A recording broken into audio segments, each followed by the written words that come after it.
Hello everybody, this is Ernie Vaughn from Vaughn-Da-Rosa Farms. Tonight I'm wanting to do something a little bit different. I've never done a video like this before. I ain't done many videos before. I'm brand new to YouTube. I think I've got a lot to offer. I hope I do. Again, especially that young person's at a dead end. That person don't know what they're going to do tomorrow, dead end job. They've always had a desire in themselves to maybe own their own business or start a business part-time, full-time, entrepreneur. I've got a lot to offer on that through experience, true experience, life experience. I've done it, been there, doing it now. But in this video, I believe I titled it or titled it, Tell Me About Yourself. Who am I? There's several different kind of interviews you may find yourself will attend, and this is going to help that person, I think, in a sense. What's the examples? One example, just thinking off the top of my head, I need a job. I need a better job. I've got a family. I've got myself to support. I've got to have an income. And say you're going to a plant, manufacturing plant, and you're going to apply for a job. Okay, say you filled out the application, they call you in for an interview. That's one form of an interview. The second one is, say you have a product. Say I'm a farmer. I grow many types of produce at a fairly decent scale. I finally got an appointment set up with a restaurant, with a chef, the opportunity to present my case why he should buy my product versus somebody else's. If I've got the product, I can't sell it, I've got a loss. The third kind of interview, the way I'm defining it, is what I'm doing tonight. I am going to be posting this on YouTube, so in this sense, YouTube is my customer, the YouTubers. And what my goal is to interview myself and answer questions. Be important to me. Why would I like your channel? Why would I subscribe to it? Why would I tell others about it? How does it benefit me? And that's going to be the goal. Okay, but any three of these interviews, most people already knows this, and I'm just pointing it out in case someone don't. If you go to an interview, the first thing you want to do is dress appropriate. I mean, I wouldn't want to go to an interview after I've been shoveling chicken manure all day, stinking of chicken manure. Dirty hair, dirty clothes, a t-shirt, short breeches. If you notice, I got my fancy shirt on, still got my blue jeans on, still got my boots on. I don't have my hat, I don't have my t-shirt. So that shows, and I've conducted in my life, I don't know, several hundreds of interviews, hiring people, looking for people, and I look at different things. The first thing I look at, and there's a saying that it's good to put this in the back of your mind, the first impression is a lasting impression. So that's just some basic tips, because that's one thing I'm going to be trying to teach, is how to start that business, turn that hobby into a better job. And one question comes to mind is, why would somebody want to do that? Why would you want to start your own business? Why would you want a part-time business, part-time job, a better job?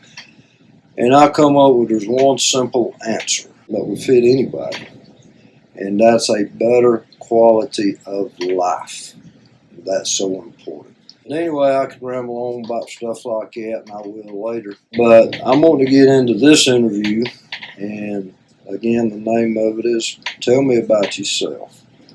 Okay, who am I? Okay, so self's go interview self. Okay, Ernie, just generally and briefly, tell me a little bit about yourself. All right, sure will.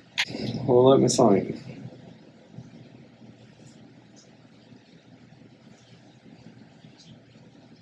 Again, my name is Ernie. My last name's Vaughn. On Vaughn-Da-Rosa Farms that we're starting. We've got about a 6-year plan, me and my wife, goals we want to do with that. I currently started a business called Fairview Water Gardens, along with my son-in-law and my daughter. It's on the same property. We're in our 6th season. I have served in the United States Air Force with an honorable discharge. I have worked at a steel company in Macon, Georgia.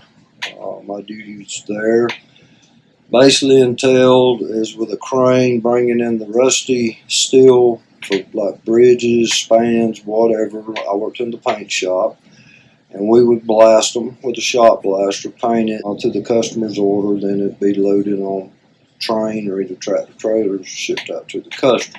Then move on in life a few more years later. One of the best things I've done, I had the opportunity to work for 23 years at a custom fiberglass shop. Very interesting. I started out as just somebody walking in out of the street. I got hired. To when that job ended, I was managing. I was plant manager. I had 47 people that was under me that I hired. If I had to fire them, I fired them, tried to motivate them, trying to encourage them, trying to show them that they had opportunity. Very successful at that. Hope to get into more, on that at a later point in time in life. I've had jobs. When I first moved from Georgia back to South Carolina, I had a job for about 6 months that I totally hated. I was no good at the job. It was like an embroidery plant, making these like 50-foot long rolls of embroidery cloth. I really did not like that job. I really was not good at it. When I got off, I was ready to, I was just depressed because I knew I had to go back in the next day. So I've had bad jobs. Another thing that I would like to mention is that I had an opportunity. One of the most awesome things I've ever got to do in my life. It's probably in the top 3 of the things I've been most blessed with, not counting family, is I got to go to Haiti 2 different occasions and teach. It was just an awesome experience. They taught me so much more than I ever could teach them. Okay, Ernie, let me ask you this question. You made a comment just a minute ago that you had another company in above Vaughn-Da-Rosa Farms called Fairview Water Gardens. If you would tell me a little bit about, the history of that, this, that, and the other. No great detail, but just, hit the highs and the lows. Okay, sure.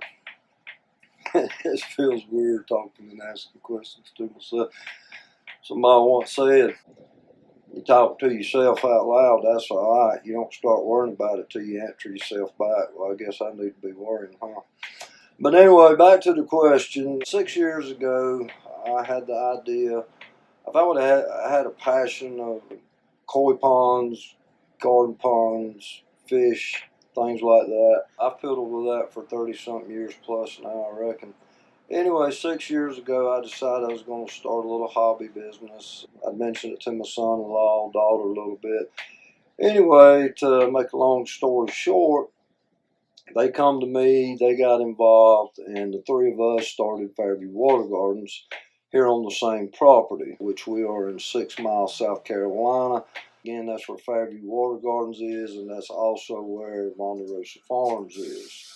2 different critters, but at the same piece of property. We're in our 6th season. I think I said about 6 times, but anyway, it's been very successful. They used to say years ago, if you start a small business, survive 1 year, the odds was in your favor, you could be successful. This time and age, the way things are, just whatever, I'm not getting into politics. I say it's more like 2 years, but we're going into our 6th year, and what we do, we have a store here. We have a fish barn. We sell koi, goldfish, 3 different grades. In the store, we have fish product, various things like that. And then we also, my son-in-law does this. We do pond consults. We don't charge for that. We do custom design, custom installs, any kind of water feature you could imagine, upgrades and maintenances. So that's the answer to that question. Okay, pretty interesting. I'm looking and thinking what could help me want to listen to you and other people out here in YouTube land. What other businesses have you started or been a part of, and was they successful? Were they a failure? Just speak on that. Okay, sure. First thing, I do not like the word failure because most of the time, in my opinion, people define failure on a person or situation that's not the true meaning of failure. A true meaning of failure is, use an individual for a case. Is an individual, and I've known several people like this, they just keep messing up, regardless of what it is. They just keep messing up. They're going to do this, they're going to do that, then they don't, then they back to where they was, they know better off, they just give up, they quit, they get discouraged. Does that truly label that person as a failure? No, absolutely not. Not to Ernie Vaughn. What that labels that person at, to me, they're in a state of failure. Okay, well, what the heck does that mean? Okay, well, that means very simple. A lot of people, including myself, including everybody probably, has gone through things in their life and they reach a point and they want to give up. They're in despair. Don't know what to do. They don't know where to turn. But a lot of these people, including myself, reaches a point and they realize I've got to do something. I've got to change this. You know, my government ain't gonna come in and change it, nor should they. They can't make me change my ways. But once a person realizes that, they reaches that point and they make that decision. Listen, young people, you got to make that decision. You're going to turn from despair, which is hopelessness, giving up, throwing in the towel, to hope, which as long as you got air in your lungs, you've got hope. I'm going down that road. Then they got a good chance of being all right. They might need some help on the way, and you know what we're supposed to do? We're supposed to help each other. You know, that's one thing I really like about these videos. A lot of things, experiences I've had the opportunity to do in my life, Haiti, management, even with Fairview, I've had the opportunity to help people. I love helping people. But anyway, I had a business one time after the recession hit. Well, let me back up 1 minute. In 2000, 2001, something like that, me and an individual, we formed a partnership and we started Extreme Outdoors Paintball. That business was successful for approximately, I think, 8 or 9 years. Okay. It went away. Did it fail? Absolutely not. Okay. Here's why it didn't fail. In that case, the recession hit. At our peak time, Extreme Outdoors, we had Clemson University paintball team playing out here. We had different teams we sponsored out here. We had Method. We had Carolina Venom, which was my novice team. We had, I think, 2 rookie teams. We had Woods Ball Field. Anyway, you might not know what none of that is, and some of y'all might have played out here. I met somebody the other day who used to play out here, and that was just cool. And looking like that, back in the day when times was really good, way before the recession hit, our record game, we'd do what's called a scenario game once a month. We had 96 people in one game in one day. That was tremendous. We was very successful. As the recession began to happen, mom and dads started realizing money's getting short, stuff's getting rough, the economy, the future's uncertain. Well, that paintball money went away. Bread and food and gas, clothes, stuff that really mattered was more important than playing paintball. So after 2 or 3 years trying to fight it out, we was unsuccessful of fighting it out, and we did close the business down. Okay, Ernie, very interesting. I'd like to hear some more about that some point in time. What are you doing right now today? Are you doing, you're starting this Vaughn-Da-Rosa Farms or whatever you're doing with it? You mentioned Fairview. Tell us really what you're doing. Well, I told you about Fairview. We've got a lot of goals for that, a lot of things we're looking at in marketing this year. One cool thing that we started last year, for the simple reason in this industry, our retail season is very seasonal. 6 months, that's it. So we started this year, had the idea coming up. We done a haunted trail. It's called Haunted Holla. I think it was tremendously successful. We're in the plans of doing it again this year. Met so many wonderful people. I call them my crazy Haunted Holla family. We've got that close a relationship. Tremendous people, awesome people, fun people, and skilled people. What else are we doing? Really, at the moment, that's pretty much about it, which is a good bit. I would say with this YouTube channel, 2 weeks ago, if anybody mentioned me having a YouTube channel, that would be hilarious. That'd be a joke. I'm not fancy. I'm not formal. Sure don't know a whole lot about social media stuff, but I'm learning. My daughter, she's a great person. She's got great skills at this jump, and she's helped me out so much. She does my cutting, editing. She tells me to quit doing the uhs all the time, which I still do. I'm trying to cut them out much as I can, but so far I still got a few in there. So, why did you start a YouTube channel? My wife come to me about a month ago, and I guess you can tell by my appearance, if the woodiness don't scare you to death, that it's been a couple, 2 or 3 years since I was a very young man. We've got about a 5 to 6 year plan we're looking at for retirement. When we do, we have no desire working in a plant, McDonald's, anywhere like that. We want to make what living we got to make off the farm, and I'll get some from Fairview. So I love that idea, and I'm going to show y'all in the future how our 5 year plan is, and what that consists of, what different things we're looking at raising, producing, that we think there's a market for, maybe a niche.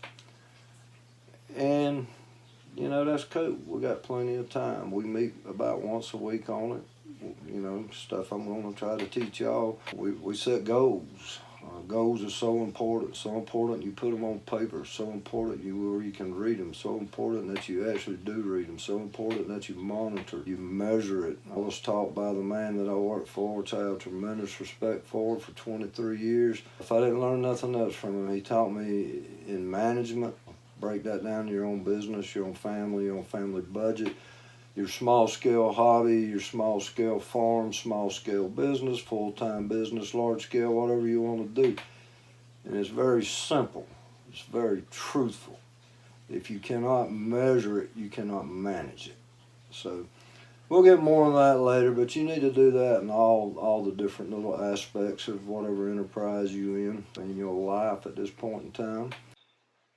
So, anyway, after she come to me about wanting to make what living we got to make at that point in time in life when we retired off the farm, what I did is I started right away researching. Back, markets change continuously.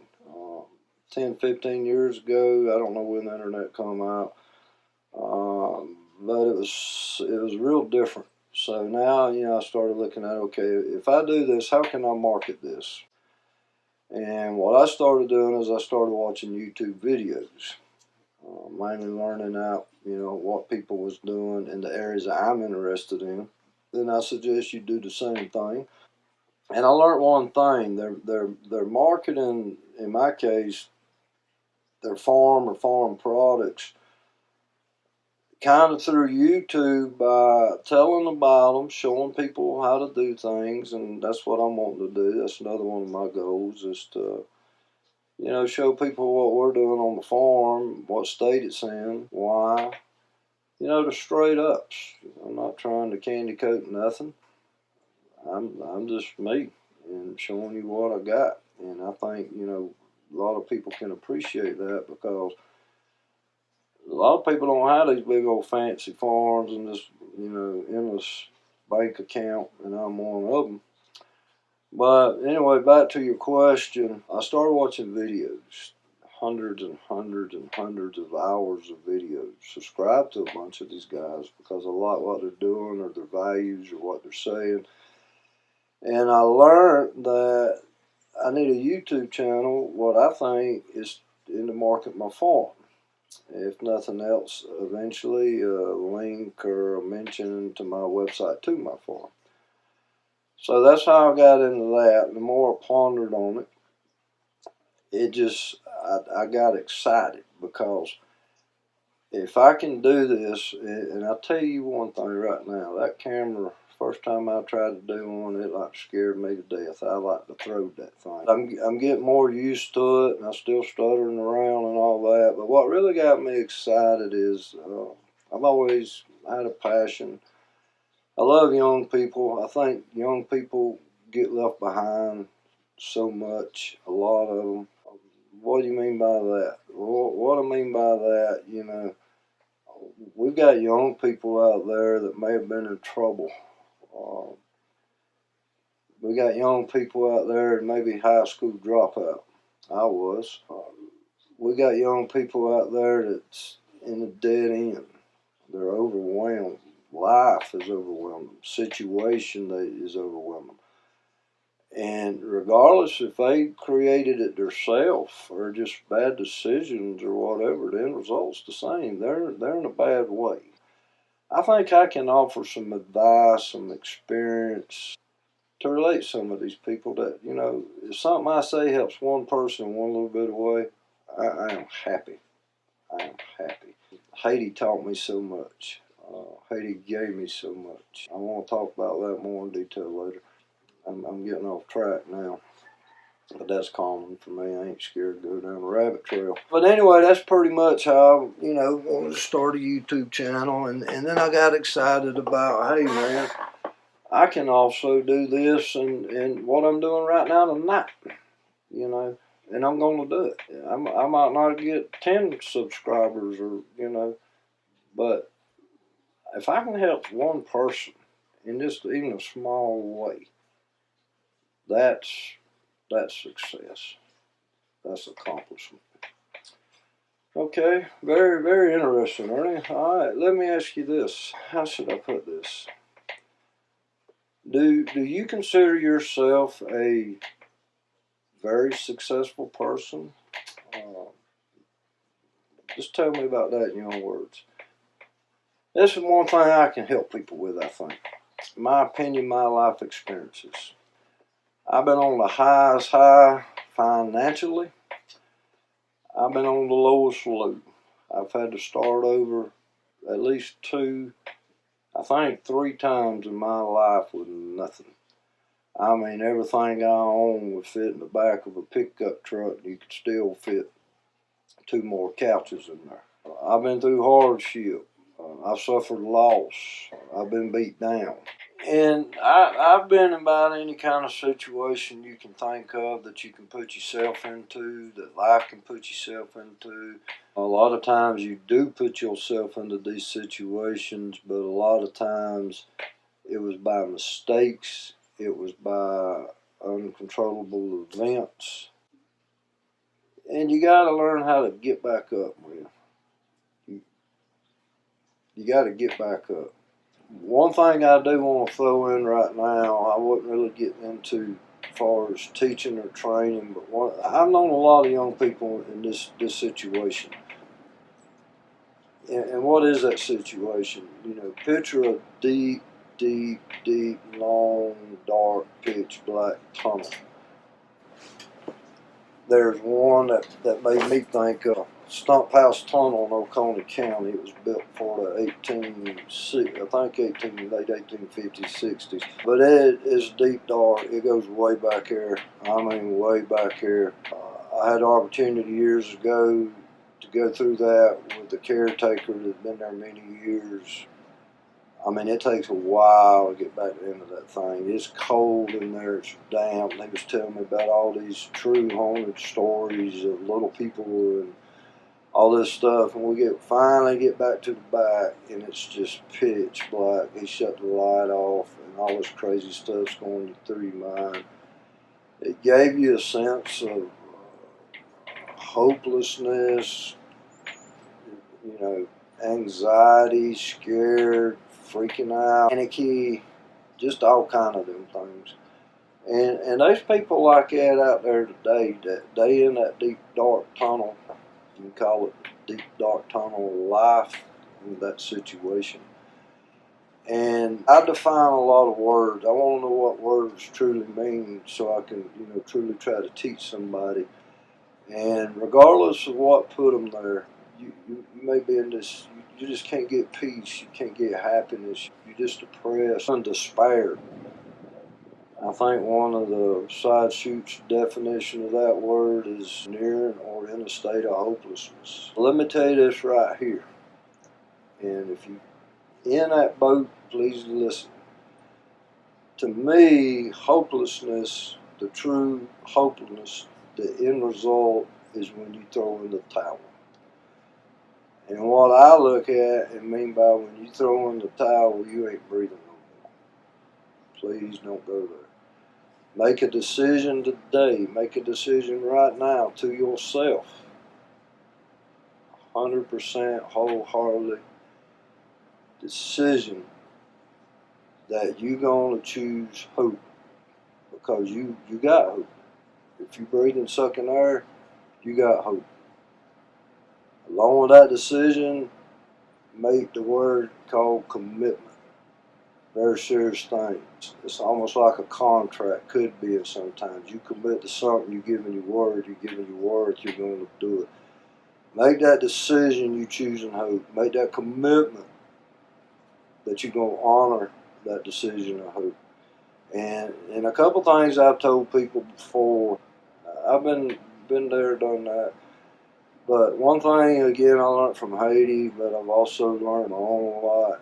No matter how bad I got it, no matter how much in despair I may be, I ain't got nobody, I ain't got nothing. Remember this right here.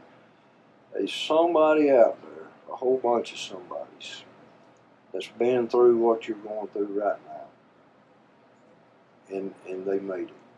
They're doing great. You don't have to look forward to find somebody like that. You don't have to look forward to find somebody who's got so much worse than you do. Start making your list or in your mind some short-term goals you're going to do to get out of that tunnel. One thing I've told people before, find somebody and help them. That gives you a sense of satisfaction. If you're doing something for others or you're doing something for yourself, start a hobby, start a garden, start knitting, start whatever. Your mind is not dwelling on that terrible situation as much. And then you're instilling in your mind from that portion that's not dwelling on it as much positive things. When you go out, be kind. Give somebody a smile. Tell them how you're doing. That's going to instill that into you. There's so many things you can do, and I hope some of them will help somebody. I hope somebody did make that decision. I choose hope versus hopelessness tonight and start taking action on it. We'll be doing more videos on different areas like that. There's always a way to reach out for help. Don't never be too proudful to seek out help. Never. Pride's a two-edged sword. Pride is a good thing in some cases, and pride can be a bad thing in some cases. Lift yourself up. A lot of times you got to get to that point. If you're at that point now, nobody can help you do nothing except offer advice until you say, I'm going to choose hope. And I hope you do. The other thing I want to be talking about later on is that person that's in what they feel like a dead-end job. There's just so many things, so many people, so many situations.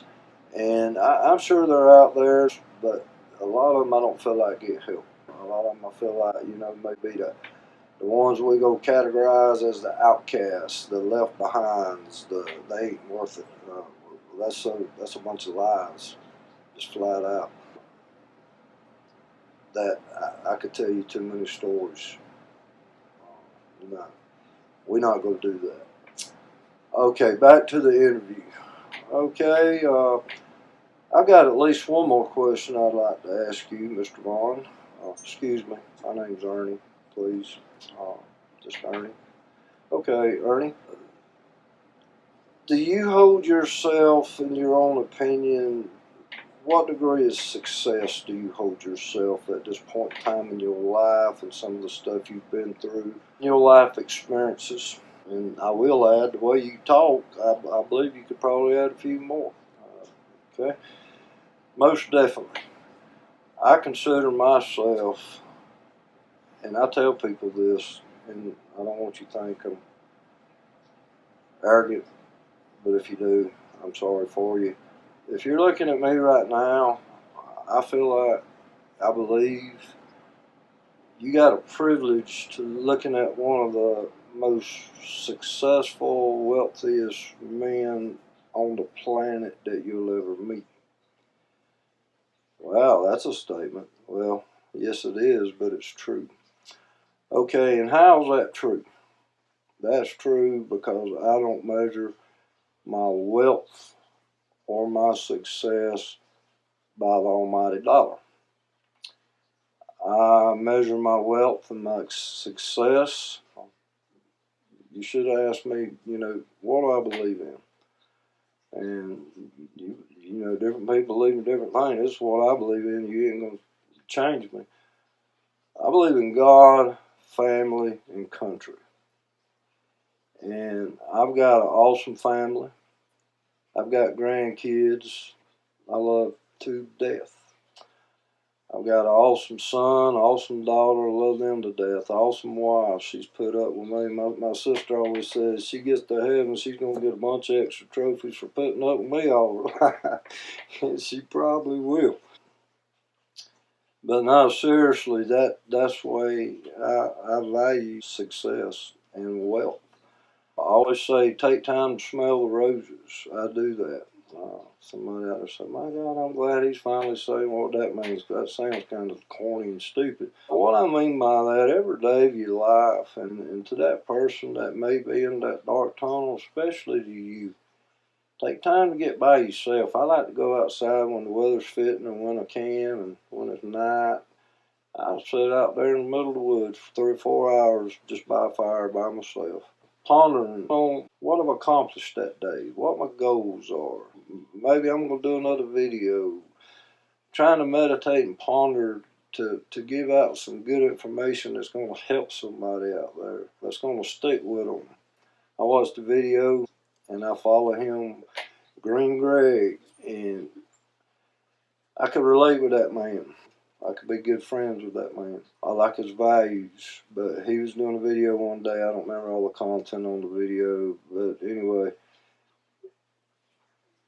we shouldn't judge people. We shouldn't hate people because they're different than us. I don't hate nobody. As far as I know, I ain't got no true blown what you call enemies. If I can help somebody, if I can, it's in my abilities, I will help them. If I see a lady at the store walking in, I step by, I hold the door open for her, common courtesy. But he made a statement on a video I watched, one he done, and it's always stuck with me. And cause the world that we live in, and you don't have to go far to find this either, is full of hate and full of evil. And the comment that he made is, how do we rid the world of evil and hate? And the simple answer was love. And I loved that. I loved that comment. It made so much sense. Kindness. Kindness. Respectful. Be respectful. Respect yourself. That is truly how I measure my success, my wealth, is my family. I've been blessed so good. I do like to take time to smell the roses, to be thankful. And again, I learned so much from Haiti. I'm so thankful for my Haiti experience because that's another time, but it's just truly amazing. And I like to ponder and smell the roses, again, like I said, what I've done that day, what I got to do, what my game plan is. But every little thing I can think of to be thankful for. My family. Every time I suck a breath, you should be thankful for that, because you don't know how many more you got. I hope you got 10 billion. I hope I do too. But, I truly believe, ain't nobody on this planet promised tomorrow. We'll have to wait till tomorrow and see what the tomorrow holds. Then deal with what life gives us tomorrow. Just like that little video I done on that weather, it's so important to me, and I hate I missed that storm, but it was bad, and we lost a lot of stuff. Yeah, it's gonna cost a little money to fix some of it, but hey, I didn't train wreck over that, and I ain't getting discouraged over that, and I ain't worried about it, because again, that's one thing I'll teach. Focus on what you got control of, what you ain't got control of. A lot of cases, most all cases, don't worry about it. You can't make it rain, you can't make it stop, so you just got to deal with it. But I've enjoyed this. I've had fun with it, me interviewing me, and I really did try to think of everything. If I was interviewing someone in that situation, what would be important to me, or what I thought others would want to know. I consider just kind of, here I am, here's my story, rambling on, which I kind of do anyway, and then I considered getting somebody to do like an interview and ask me questions, but I didn't choose that route because I was afraid they might not ask all the questions that I wanted to ask, because what I'm trying to do is gain that trust with that person out there, that something I say might can help them, just a little bitty part of it. That's all I'm trying to do. If you got any comments you'd like to leave, or, let me know, hey man, something you did say did give me something to think about, something to ponder on. That's awesome. Just let me know. I'll be glad to respond. Well, till the next one, I hope y'all got something out of this. I hope it was kind of fun, because I've never done self-interview before. So that was a first for me. That don't happen too often these days, because I've been there, done that in a lot of things. But hope you enjoyed it. I hope you will subscribe, like, ring the bell, all that stuff. Comment to me, whatever. I'll get back to you as best I know how. Y'all have a good one, and again, take time to smell the roses. See ya.